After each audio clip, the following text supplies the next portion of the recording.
अस्सलाम वालेकुम दोस्तों, तुम देख रहे हो अपना पंजाब टीवी मतलब मेज़बान अफज़ल अहमद। आज की वीडियो से माशाल्लाह एक दूजे ने बैठ और फ्रैश माशाल्लाह जनाब डिलीवर हुई है और बच्चे भी माशाल्लाह जनाब ना इन्हें दो दिते हैं। यहो जो जानवर जनाब वो कदी कदी सामने आते हैं। एक जनाब इन्हें बच्ची दी है तो एक बच्चा दिता है। कैमरामैन जनाब तुम तसली कराएगा तो मजीद जनाब गलबात करेंगे मालिक के नाल कि की डिमांड करते हैं। खाओ जी कैमरामैन साहब, अलग क्वालिटी के जानवर मिलते हैं जनाब अपना पंजाब टीवी के क्रॉस ब्रीड का माशाल्लाह जनाब जानवर और बच्चे ने जनाब दो दिते जे, एक बच्ची है माशाल्लाह तो एक बच्चा है। क्या बात है जी मलिक साहब, की हाल वाल है? तबीयत से ठीक है? जानवर की नस्ल केड़ा केड़ा क्रॉस जे? ये जनाब फ्रीजियन जर्सी का क्रॉस है। फ्रीजन जर्सी का क्रॉस। किन्नी को देर होगी सूई नूं? सूई ने जनाब 3 घंटे हो गए। इनू बैक साइड ते कवा लेंदा करी जरा थोड़ा बैक साइड तो वाडर दिखा। बच्ची केड़ी ते बच्चा केड़ा जे? जेडी कोल खड़ा है बच्चा है, जेडी बैक पीछे खड़ी बच्ची। लो जेडी ए पिछली साइड ते जनाब ए बच्ची जी ते ए जनाब बच्चा है माशाल्लाह। ए दन वाडर भी बैक साइड तो चेक कराने माशाल्लाह। साफ सुथरा जनाब जानवर दा आर्डर जे, फ्रेश माशाल्लाह जनाब डिलीवर हुई है, फुल साइज जनाब जानवर जे जी। मलिक साहब को बोला बोला कढ़िया जे कि कुणी वाले उवें खड़ी है जी, को बच्चों ने पिया है। अच्छा 4-5 सिर कढ़या सी।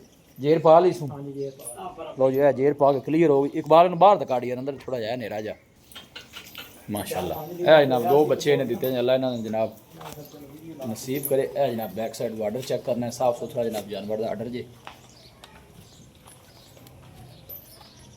टोर अगे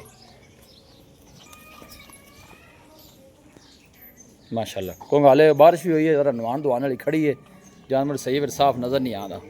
मजबूत बाडी से जनाब जानवर जे जी। मलिक साहब पिछले बारे का वैसे की मालकान दस्या मिल्किंग रिकॉर्ड इंदा वैट का? इनका रिकॉर्ड जी है 26-27 लीटर दा।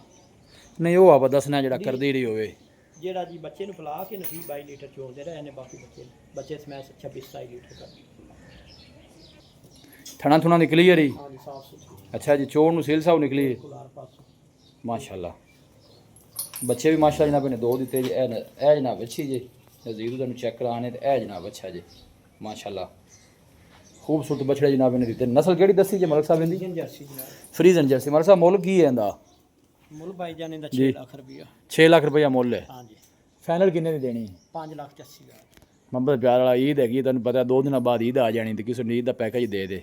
अल्लाह बच्चे भी ने 2 दिन अल्लाह जरा लै जाए बंदे नसीब करे। बस फाइनल इको गल कर 5,60,000 दी दे। 5,60,000। कोई भाई मौके ते आने मजीद भी मोहब्बत प्यार की माड़ी मोटी? चलो ईद तो पहले आ जाए, थोड़ी बहुत हो जाए जी, बाद च आ गया तो फिर काम हो सकता है। अच्छा जी इकबाल थोड़ा नंबरा जो टोरी।